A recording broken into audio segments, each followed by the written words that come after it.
Your radio Ipsa 91.2 FM, जो कहे दिल की बात। हेलो माय ब्यूटीफुल लिसनर्स, आप सुन रहे हैं रेडियो इप्सा 91.2 एफएम, जो कहे दिल की बात। और मैं यानी कि आरजीत शाहद आ गई हूँ हमारे आज के गेस्ट के साथ वापस, डॉक्टर भारती मालिकानी मैम के साथ वापस इस शो में, नॉलेज विलेज में। ब्रेक से पहले हम डिस्कस कर रहे थे फैमिली रनिंग बिजनेस के बारे में। हमने काफी कुछ इंटरेस्टिंग जाना, जहाँ पे आपने डिसीजन मेकिंग के बारे में बताया, कम्युनिकेशन के बारे में बताया। बट पता है मैम, अभी भी ना कुछ कुछ चीजें एक मिथ की तरह चल रही हैं। जैसे मैं बताऊं, अगर जॉइंट फैमिली रहती है तो लोगों का माना जाता है कि इसमें फैमिली बिजनेस जो होते हैं इसमें टिपिकल पार्टनर्स नहीं होते हैं। बट या स्टिल अब तो डिविजन्स होने लगे हैं, टिपिकल पार्टनर्स एक्चुअली क्रिएट होने लगे हैं। बट स्टिल लोगों के माइंड में कुछ मिथ अभी भी इसको लेकर है, तो वो मिसकंसेप्शंस क्या कुछ आप हमारे लिसनर्स के साथ शेयर करेंगे? There are misconception. कुछ मिसकंसेप्शन है कि नेपोटिज्म बहुत होता है, फेवरेटिज्म बहुत होता है, ये बहुत होता है।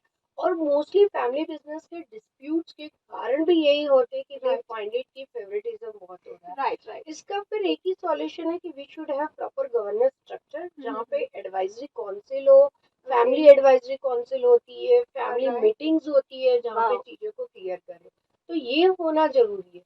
दूसरी चीज ये बोलते हैं कि जो फैमिली बिजनेस होते हैं ना, वो उतने प्रोफेशनलिज्म नहीं होते हैं। सो एग्जैक्टली जैसे हमने बताया कि जो फादर है वो अपने कूल उसमें आते हैं कि अरे हमको तो जाना ही है, दुकान में जाना है, बैठना है।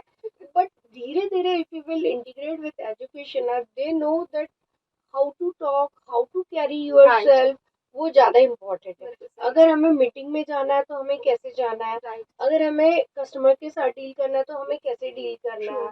So all learning will be there. तो जो प्रोफेशनलिज्म मिसिंग थी वो यहाँ से आ सकती है।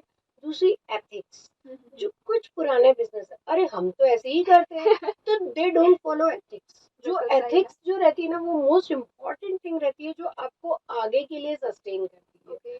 तो दैट इज इम्पोर्टेंट। दूसरी चीज रहती है सोशल रिस्पॉन्सिबिलिटी। फैमिली बिजनेस जो रहता है इंटीग्रेट करता है कि सोशल रिस्पॉन्सिबिलिटी, अगर एजुकेशन हो जाए तो फैमिली बिजनेस कैन अंडरस्टैंड कि हाँ this is my social responsibility, कि ये हमें करना चाहिए। तो जनरली इन चीजों से दूर थे।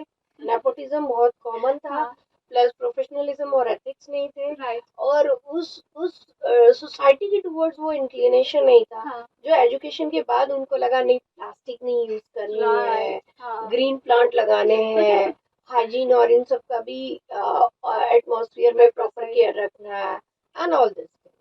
इसमें तो मैं एक बहुत ही अमेजिंग सी चीज शेयर करना चाहूंगी।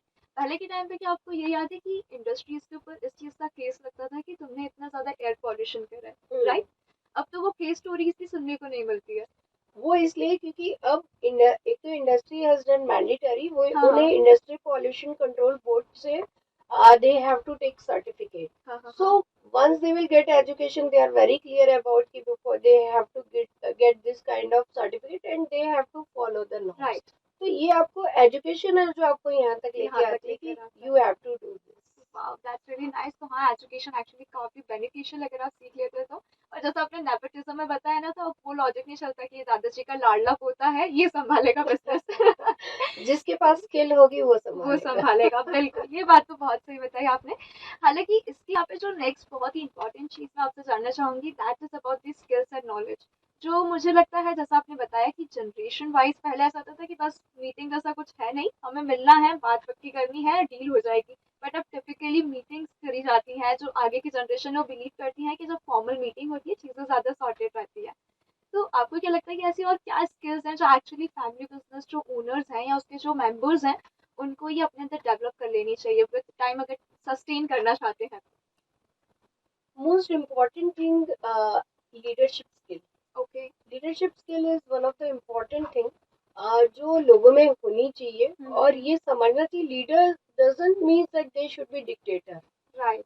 उसको उनमें ये कैपेबिलिटी होनी चाहिए, वो स्किल होनी चाहिए कि लोगों को लगे कि yes we should follow him. दूसरी चीज ट्रांसपेरेंसी, मोस्ट इम्पोर्टेंट। जो फैमिली में जितना भी ब्रेकअप होता है या इंडस्ट्रियल डिस्प्यूट जो इन फैमिली बिजनेस में डिस्प्यूट होता है, ट्रस्ट की वजह से होता है। तो इससे बेटर ये है कि आप ट्रांसपेरेंसी रखें। जब दो भाई एंट्री लेंगे तो डेफिनेटली वो लड़ेंगे। तो किसी को एक ओनरशिप लेनी चाहिए और ट्रांसपेरेंसी ये होनी चाहिए कि we should be clear, I am good in working this और आई कैन डू दिस। मैं ये काम अच्छे से कर सकता हूँ, और हर काम एक दूसरे से डिस्कस करें तो वो ज्यादा अच्छा है। तो ये जो ट्रस्ट बिल्टअप होगा, क्योंकि उन्हें पता है कि my brother is very transparent, right. तो ये जो रहेगा ये लॉन्ग रन ट्रांसपेरेंसी लेके आता है, बिल्कुल। वो इम्पोर्टेंट है। और बहुत सी फैमिलीज में ना कुछ इशू ऐसा आते हैं कि बिजनेस इश्यूज घर तक आ जाते हैं, राइट। मतलब पहले एक बिजनेस था तो एक किचन था, अब बिजनेस अगर डिवाइड हुआ तो घर भी डिवाइड होने स्टार्ट हो गए हैं। तो ऐसा बिल्कुल होना नहीं चाहिए, वो ट्रांसपेरेंसी रहेगी तो ये सब जो डिस्प्यूट्स है अपने आप खत्म हो जाएंगे। बिल्कुल। तो ब्रेक के उस पार वापस से मिलते हैं हमारे शो नॉलेज विलेज में। अब यहाँ पर फैमिली बिजनेस की बातें ना फैमिली गॉसिप्स की ओर जा रही है और ज्यादा इंटरेस्टिंग बन रही है, तो उसके लिए मिलते हैं हमारे इसी शो नॉलेज विलेज में ब्रेक के उस पार, मेरे यानी आज इचाहत के साथ है हमारे आज के गेस्ट डॉक्टर भारती मालुकानी मैम के साथ, ओनली ऑन रेडियो 91.2 एफएम, जो कहे दिल की बात। Stay tuned to Radio Ipsa 91.2 FM, जो कहे दिल की बात।